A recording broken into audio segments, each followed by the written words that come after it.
the good, the bad, and the ugly.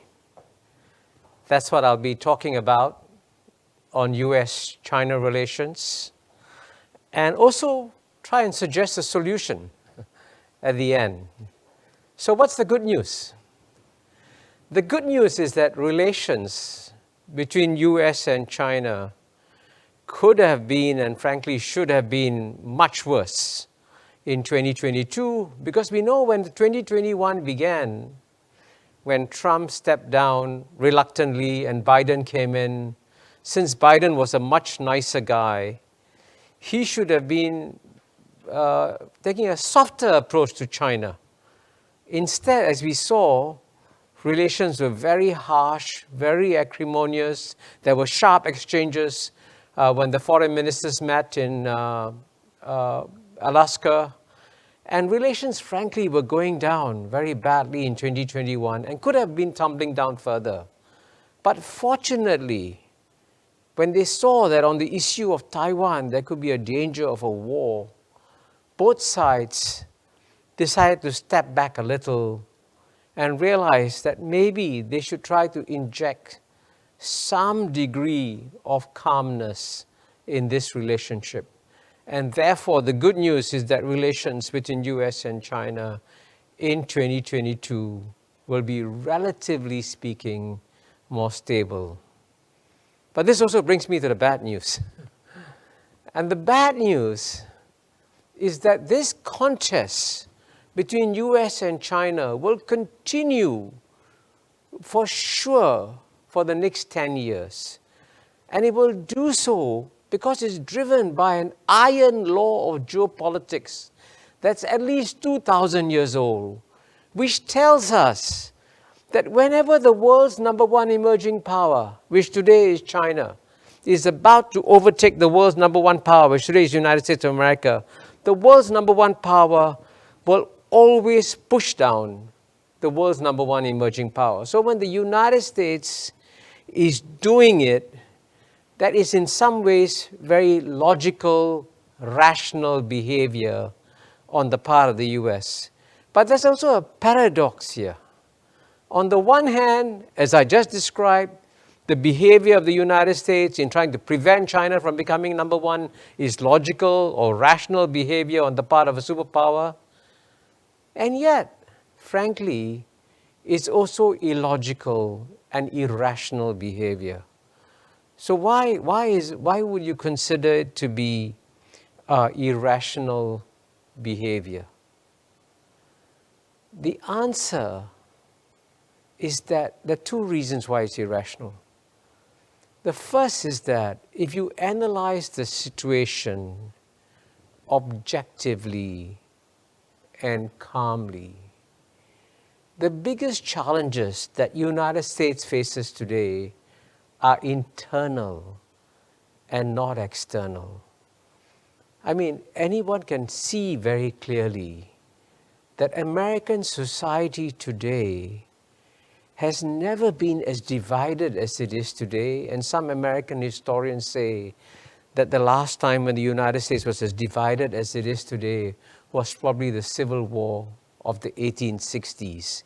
And some even thoughtful observers predict that if you had an unusual election result, which I'll speak about, with Donald Trump winning or coming close to winning in 2024, the country will become even more divided. So instead of trying to focus on China as the big challenge to American society, it's actually the internal challenges and the development, as I describe in my book, Has China Won? And the development of a plutocracy in America where the bottom 50% have not seen an improvement in their standard of living for 30 years. So it's these internal challenges that President Biden should be focusing on and not on China. So that's one reason why his behavior of the United States in focusing on China is not logical or rational. But the second reason is that the facts clearly show that our world has changed in a fundamental way. And how has it changed in a fundamental way? It's clear that we now live in a small, interdependent world. Indeed, it's a small, interdependent global village. And what's the proof of that? Look at COVID-19, how it started in China and spread around the world. And new variants are appearing. We live in a global village. So if you live in a global village, what you need to do is actually cooperate to save the entire village. And also when you have to deal with climate change, you can't solve climate change with one country working alone. All the major global problems require cooperation between the United States and China. So that's another reason why, frankly, the United States should press the pause button on this contest with China and focus on dealing with both its internal problems and these global challenges. But will it happen? Sadly, it won't. And the only thing I can confidently predict is that this contest will continue and we have to be psychologically prepared for it. That's the bad news. But there's also some ugly news.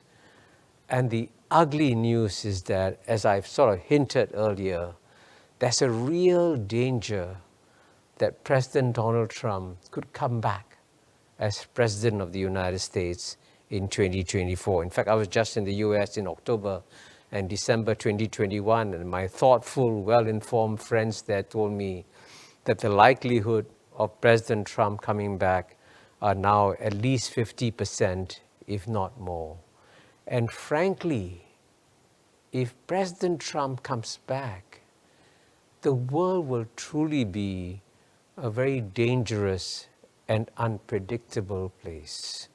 And that's exactly why, that reinforces the point I made earlier, that the United States should really focus on its internal challenges and prevent the return of Trump, because the return of Trump will be bad for America and bad for the world. Now, having given you so much bad news, can I at least suggest to you a solution that may prevent us from having the worst case scenario in the coming years and in the coming decade? And the solution, frankly, is that in our world, we have, as you know, 7.6 billion, 7.7 billion people. About 1.7 billion people live in China and in the United States. But you still have 6 billion people in the rest of the world. So it's important, frankly, for the 6 billion people who live outside China and outside the United States to speak out more strongly and clearly and say, listen, US, China, we have far more important and far more pressing challenges to deal with. Let's get rid of COVID-19. Let's deal with climate change. And therefore, for that reason, please press the pause button on this contest, because this contest is not just rocking United States and China, it is rocking the whole world. And I think if we can get more voices coming out to speak from the rest of the world with that clear and strong message, it can make a difference. And here I must say that our region, Southeast Asia, especially the 10 ASEAN countries, can speak out more on this subject, because of all the regions in the world, the one that will be most affected, directly or indirectly, by this contest will be the ASEAN region. And therefore, it is therefore in our national interest to speak out loudly and clearly and say to United States and China, why don't you press the pause button?